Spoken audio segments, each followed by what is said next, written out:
The mind is never silent, not by choice, but by its nature. It spins ceaselessly like a wheel set loose in a storm, grinding against the gravel of time.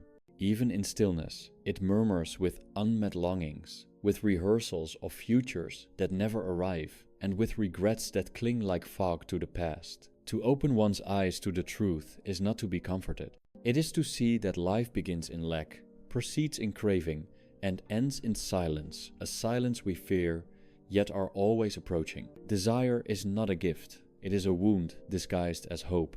From the infant's cry to the last breath of the dying man, the will asserts itself, demanding, grasping, hungering, yet nothing satisfies. Each moment of gratification dissolves into new absence, like a wave collapsing into the sea. And what we name joy is often merely the temporary cessation of want, not fullness, but the brief illusion of it.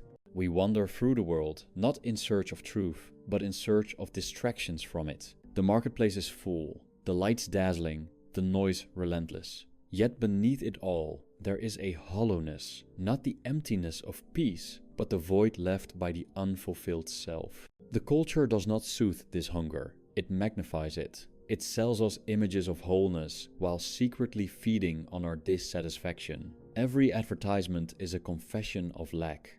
Every promise of happiness is built on the certainty that you are not enough as you are. The self we try to protect, the identity we polish like a relic, is a fabrication, a story told too often, believed too easily.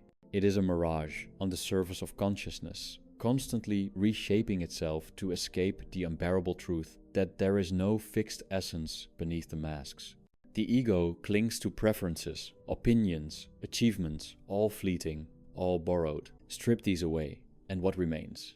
Not a void, but a presence so quiet, so vast, that it terrifies the one who seeks to possess it. Suffering is not an aberration. It is the rule, the baseline from which moments of relief arise, like sparks in darkness. We do not suffer because we are broken, we suffer because we exist. The very act of being entails resistance, friction, loss. Pain is the shadow of consciousness, following every thought like a second skin. And yet we pretend otherwise, crafting myths of redemption, of meaning, of personal growth, as if suffering were a puzzle to be solved rather than a mirror to be accepted. Hope, too, is a sedative. It does not cure despair, it delays its confrontation. It asks us to wait, to strive, to endure all, in the name of a future that never arrives. The promised land is always over the next hill, and the soul is told to march endlessly toward it. But what if there is no arrival? What if this tangle of grief, beauty, silence, and sorrow is all there is? Not a prelude to something greater, but the thing itself. To awaken is not to be uplifted, it is to sink, to let go of the surface noise, the distractions, the compulsions, and to settle into the weight of existence. The burden is not in suffering itself, but in the resistance to it, in the belief that we should be elsewhere, other, more. The moment we cease to chase, we see clearly. There is no salvation outside of seeing, and seeing is enough, even if it offers no comfort. The modern world, in all its progress, has not lessened our anguish. It has merely multiplied the ways in which we escape it. We are overfed, overstimulated, yet undernourished in spirit. Our eyes are full, but our souls are blind. We have access to everything, yet remain strangers to ourselves. There is no app for silence, no pill for the pain of purposelessness, no algorithm for meaning. The machine cannot save us from what is not a mechanical problem. Relationships, too, are steeped in illusion. We do not love others as they are, we love the image we have of them, the role they play in our personal mythology. And when they diverge from this image, we feel betrayed. But the betrayal was ours from the beginning, in expecting someone to complete what was never whole. Love, in its truest form, is not about fulfillment. It is the quiet recognition of another's suffering, without demand, without expectation. The body ages, the face becomes a map of sorrows endured, the hands lose their strength, and yet the will blind, stubborn, continues to reach, to crave, to insist. This is the cruelty of existence. The body fades, but the desire remains. The will has no memory, no foresight. It only knows its hunger, and it consumes us from within, long before death arrives. There is no rescue, but there is clarity, a clarity that comes not from answers, but from the dissolution of the question itself.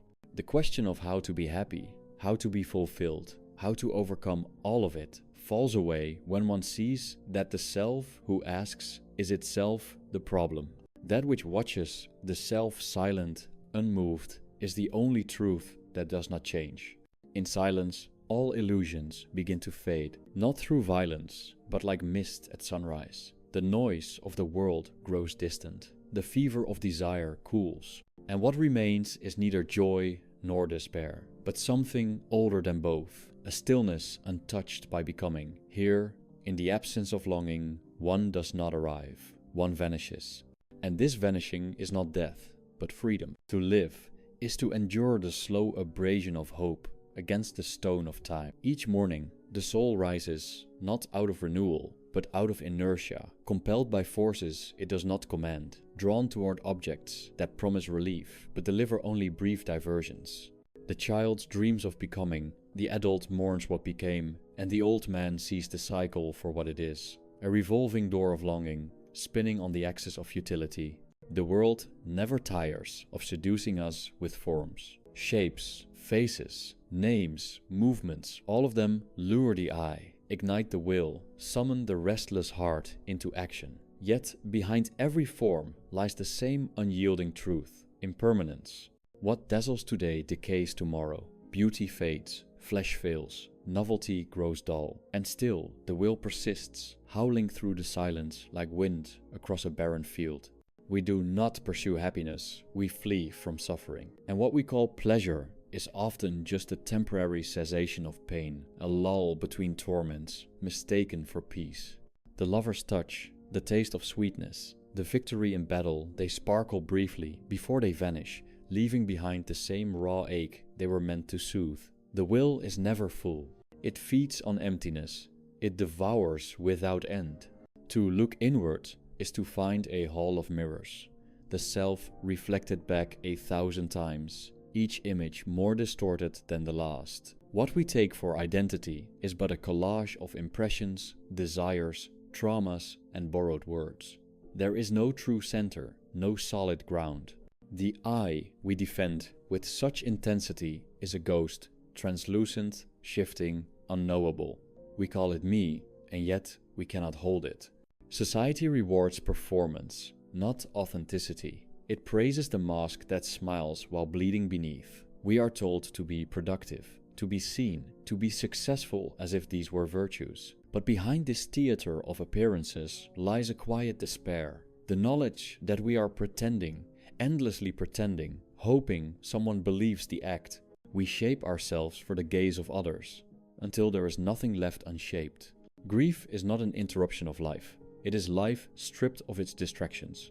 When loss tears through the illusion, we are granted a rare clarity, the momentary awareness that everything we clung to was always slipping from our grasp. We mourn not only the departed, but the part of ourselves that believed permanence was possible. In grief, we touch the truth that eludes us in comfort. Nothing is ours. Modernity, with its endless choices and glowing screens, has not liberated the soul. It has scattered it. We are fractured, diffused, constantly stimulated, but never still. The promise was freedom. The result is fragmentation. We scroll, we swipe, we consume, but we no longer dwell. The art of being, of simply existing without fleeing, is lost amid the noise. And in its absence, we wither inwardly, even as we appear to thrive. The body is a cage, and yet it is also the only vessel through which awareness flows.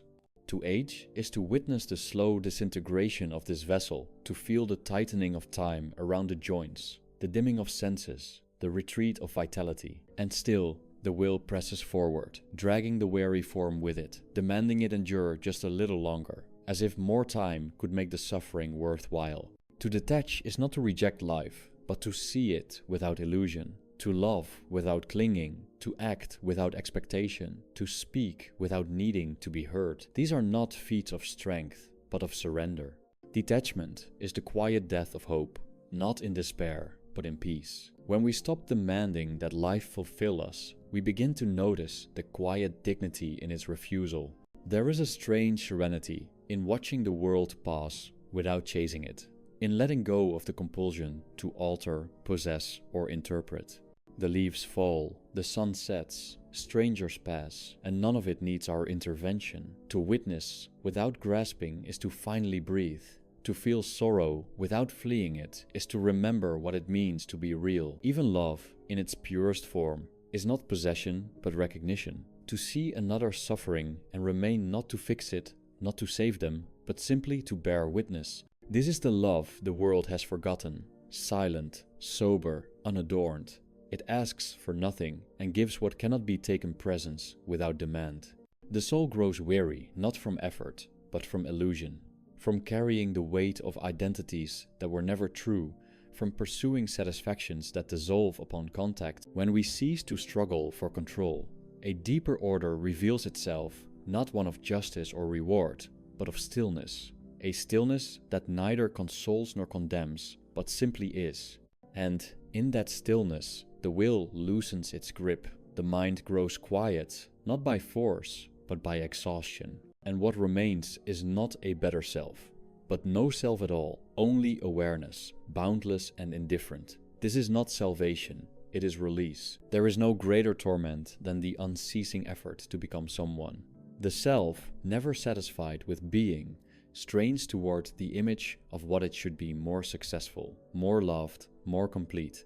And in this endless projection forward, the present is devoured. The now is not lived, only tolerated. We endure it merely as a passageway to an imagined future that, when reached, vanishes like smoke. Thus, life becomes not a path, but a treadmill, the illusion of movement, the certainty of stasis. Memory, too, is not a refuge, but a trap. We sift through it like beggars in ruins, searching for fragments of warmth, moments that glowed before time stripped them bare. Yet even the sweetest recollections are tinged with bitterness, for to remember is to know that what was can never be again. The past is not a sanctuary, but a shadow that stretches behind us, gaining mass as we age. We carry it not as comfort, but as weight. There is no meaning to be found in the spectacle of human striving. Politics, ambition, reputation, they swirl and clash, like waves in a storm, loud but aimless. Empires rise, fall, and are forgotten. The great men of history are but names carved into the dust. Even our moral crusades are tainted by vanity. We desire to be righteous more than we desire what is right. Beneath every posture of virtue, the will hides, hungry for approval, desperate to matter. We speak of justice as though the universe listens, but the stars burn indifferently. The world turns without noticing our grief. Nature is not cruel. Cruelty presumes intent. It is indifferent, automatic, unfeeling. The deer is torn by the lion. The child dies of illness. The innocent suffer not by divine design, but by the blind momentum of existence. There is no cosmic balance, no ledger of fairness, only what is. Religion arose not from enlightenment, but from desperation. Faced with the unbearable truth of mortality, man invented continuity. He clothed the abyss in robes and called it divine. He projected his need for meaning onto the sky and called it God. But the silence of the heavens remains. No prayer holds death. No ritual undoes time. Faith may console, but it does not cure. It is the dream of the drowning, not the shore. To live truthfully is not to renounce the world, but to see it without illusion, to walk through it awake, knowing its offerings are ashes, dressed as gold. We may still eat, sleep, speak, even laugh, but something within has withdrawn its investment. The inner gaze no longer begs for reward. It watches, detached, yet tender, like one who has wept all his tears and now simply sees. Suffering refines, not in the sense of improvement, but of exposure. It strips us of what is false. The ego, when pressed by pain, cannot maintain its illusions. It fractures, flinches, retreats, and in that moment, something quieter emerges. Not strength, but clarity. Not transcendence, but transparency. Through suffering, we do not become more, we become less. And in becoming less, we finally see what remains. Every attachment is a wound waiting to reopen. What we cling to, we must inevitably lose. The beloved grows distant, the body betrays, the possessions decay, even memory fades. The only security lies in detachment, not the cold withdrawal of indifference, but the sober knowledge that nothing is ours. To love without owning, to enjoy without needing, this is the grace that suffering teaches, though few accept the lesson willingly. Modern man lives in exile from himself. He is surrounded, yet lonely, connected, yet alienated, free, yet enslaved to invisible compulsions. He has access to the whole world, and yet he has never been further from his own depths. His reflection stares back from polished screens, smiling falsely, curated for attention. He confuses visibility with value, distraction with happiness. But beneath it all, he aches not for stimulation, but for stillness. In stillness, truth waits like a quiet animal in the dark. It does not shout, it does not persuade, it merely exists, watching, patient. And when one grows quiet enough to meet it, it does not embrace its mirrors. It shows us what we are without ornament, without narrative. There is no comfort in this encounter, but there is honesty, and in honesty there is peace, however cold. One begins to see that to desire less is not failure, but liberation.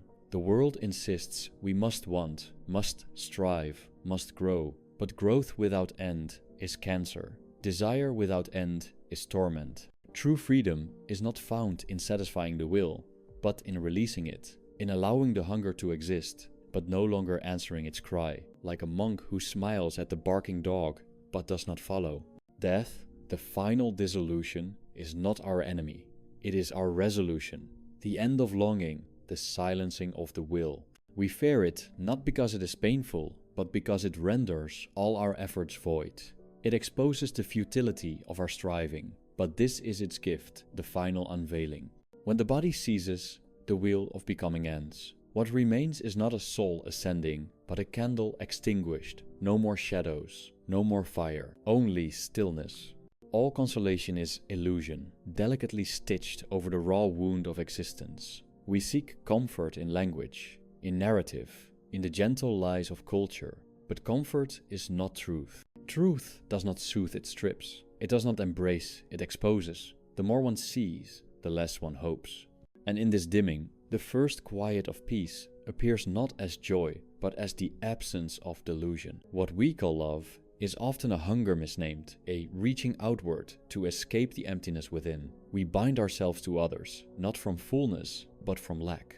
And when the other fails to complete what was never whole, we feel betrayed. But the betrayal is our own. We expected eternity from impermanence, unity from separation, salvation from another's eyes. The heart's ache is not for union, but for forgetting the fracture. Time devours all, not with fury, but with indifference. The faces we once adored blur. The laughter once vivid fades to a hollow echo. The milestones become dust in memory's corridor. What once mattered beyond words now fails to stir even the faintest pulse. This is the slow erosion of meaning, not by trauma, but by duration. Even the deepest grief dulls. Even the most radiant joy dims. In time, everything is leveled. The body, once the proud vessel of agency, becomes a relic. Its desires lose sharpness. Its movements lose grace. What once surged with hunger now hesitates. The passions of youth curdle into habit, repetition, fatigue. And yet the will lingers blind, stubborn, unrelenting. It drives the aging form with the same fury it once drove the child, uncaring of the vessel's wear. This is the quiet cruelty of the will. It does not age, though we do. Art imitates not beauty, but suffering transfigured. We look upon the sculpture, the painting, the sonata, and for a moment we see sorrow held still, given form, made noble, not escaped, but endured. Art redeems nothing. It merely reflects, with unbearable clarity, that which we cannot utter. It is not salvation. It is recognition, the soul, seeing itself in shape and sound, and nodding silently. Detachment is not coldness. It is warmth, without demand. To walk beside the world, touching nothing, expecting nothing, yet seeing all. To weep without resistance. To laugh without clinging. To hold each thing, a face, a memory, a breath with open palms. letting it rest without gripping. This is the serenity that follows renunciation, not as moral choice, but as metaphysical necessity. Nothing stays, nothing can be kept. Human beings do not live, they postpone, always reaching toward the next achievement, the next possession, the next validation. Life is deferred in service of a goal that dissolves upon attainment. When one finally stops running, there is no revelation, only the echo of footsteps that led nowhere. The tragedy is not that life ends, but that we rarely dwell in it while it unfolds. Language, the pride of mankind, deceives more than it reveals. We speak to clarify, yet we cloak. We write to understand, yet we distort. Every word is an approximation, a veil over the thing itself. Silence, though feared, is the only faithful witness. In silence, truth breathes. It cannot be taught, only endured, and only the still mind may hear it. To see clearly is not a blessing, it is a burden. The veils fall, and the world loses its charm. The colors dim, the gestures seem rehearsed, the pursuits appear hollow. One does not look down in judgment, but across, with sorrow. The great comedy of existence plays on, and one no longer laughs. Not because one is above it, but because one is no longer within it. And yet there is grace in this exile, not the grace of divine favor, but the grace of absence. When desire subsides, when striving ceases, a vast quiet opens. It is not happiness, it is freedom. Freedom not to escape suffering, but to cease being its puppet. Freedom not to transcend the human, but to stop believing in the fictions that make the human unbearable. We fear the void, not because it harms us, but because it reveals us. Without our cravings, our dreams, our borrowed identities, who are we? The will stripped bare is terrifying, a beast with no name, no end, no rest. But when we see it, when we cease to feed it, it begins to starve. Slowly, painfully, it weakens. And in its fading, we discover the quiet that suffering had always obscured. The human gaze turns outward by instinct, ever searching for meaning in what is external, in symbols, in achievements, in the fleeting approval of others. We build towers of ambition, hoping their height will deliver us from our own depth. But the height only reveals the emptiness beneath. The higher one climbs, the more one sees that nothing in the world was built to sustain the soul. All the accolades, all the victories, all the carefully constructed selves, they crack in the wind of mortality. To be seen is not to be known. We are witnessed through veils, through projections, through the distorted lenses of other people's needs. The self they applaud is not the self that suffers.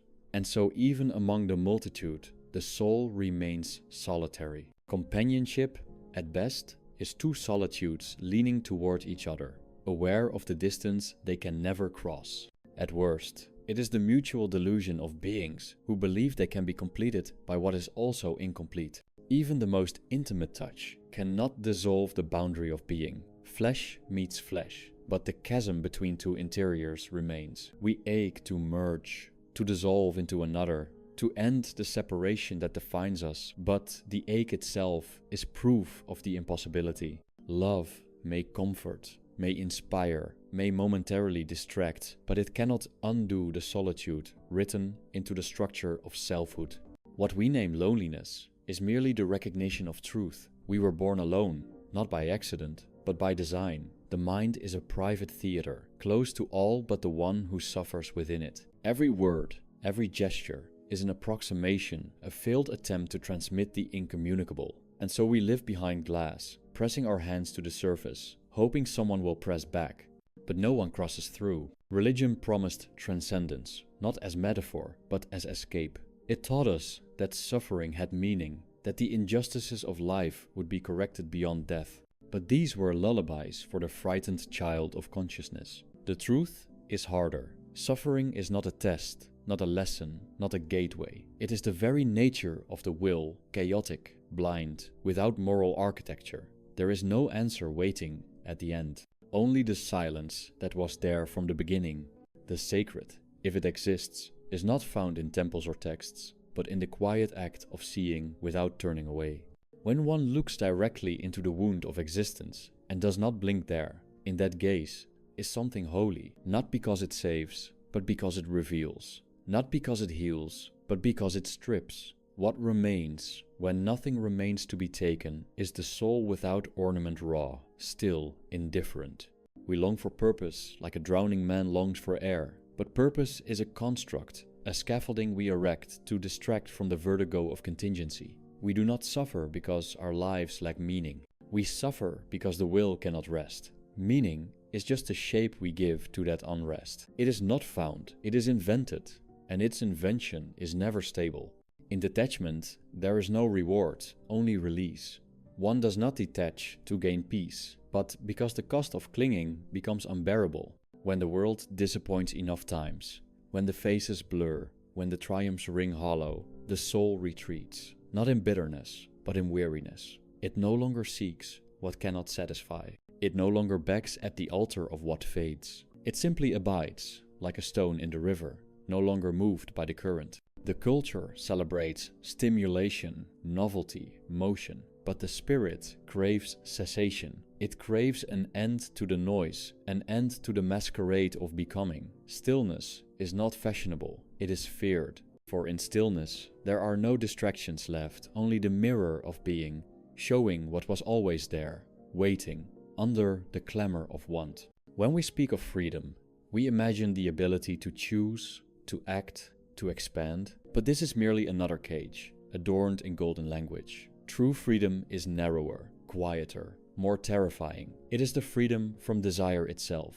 To not want is the only liberation, not because it brings happiness, but because it ends the chase, because it silences the hunger that turns every joy into a prelude to loss. The sage does not transcend the world. He simply ceases to expect it to deliver what it cannot. He moves through it as through a dream alert, compassionate, detached. He no longer confuses appearance with substance, motion with meaning, survival with life. His eyes no longer seek, they see. And what they see is this: everything that arises passes. Everything that is born decays. Every bond breaks. Every identity dissolves. And in this dissolution, there is not tragedy, but truth. There is not despair, but final clarity. All things return to stillness. The wave crashes not in fury, but in surrender. The leaf does not fall in protest, but in silence. And so, too, does the will, after exhausting itself across the terrain of countless desires, finally grow quiet, not through victory,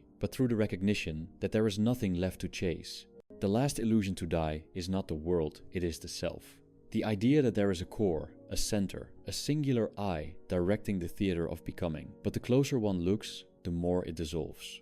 Thought leads to thought, impulse follows impulse, memory blurs into dream. The self is not a being, but a movement, a trembling of will in the mirror of time. What remains when even this vanishes? Not absence, but awareness without content. Not nothingness, but a presence that no longer names itself. This is not death, but dissolution, the end of separation, of resistance, of identity. It is not joyous, it is not mournful, it is the silence before the first breath and after the last word. The still point around which all motion turns. There is no revelation at the end, only the gradual dimming of flame, the cooling of fever, the falling away of need.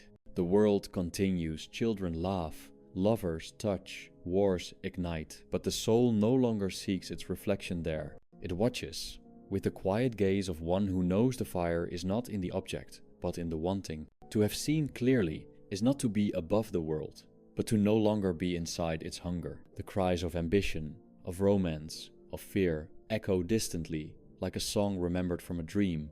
One walks among the crowd, not with disdain, but with stillness, knowing that all beings are driven by the same blind fire, and that behind every face is the same silent ache.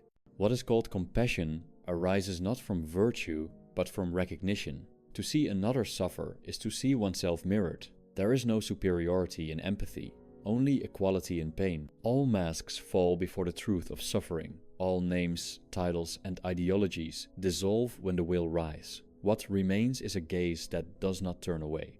We do not transcend suffering, we sink through it, slowly, until we reach the bedrock of what cannot be undone. This is not strength, it is exhaustion. It is the wisdom of the tree that no longer reaches for light, but rests in its roots. Detachment is not chosen. It happens, like erosion, a long surrender, carved by time and sorrow. And then the world, stripped of urgency, becomes something else. Not a problem to be solved, not a race to be won, but a movement to be witnessed. The wind moves through the branches without message. The sun warms the stone without intention. And the heart, no longer gripped by demand, simply beats. What has been called enlightenment is only the extinguishing of illusion. The candle that burns without flame, the mind that watches without interference, the will that no longer pulls. One becomes a shadow of a shadow, still present, but no longer grasping, no longer desiring, no longer becoming. In this final quiet, there is no climax, no awakening, no final word. There is only disappearance, like a boat drifting into mist, like a breath fading into the evening, like a thought unspoken and then forgotten. Freedom begins where desire ends, and what remains after freedom is not the self triumphant, but the self no longer needed. Stillness, then silence, then nothing.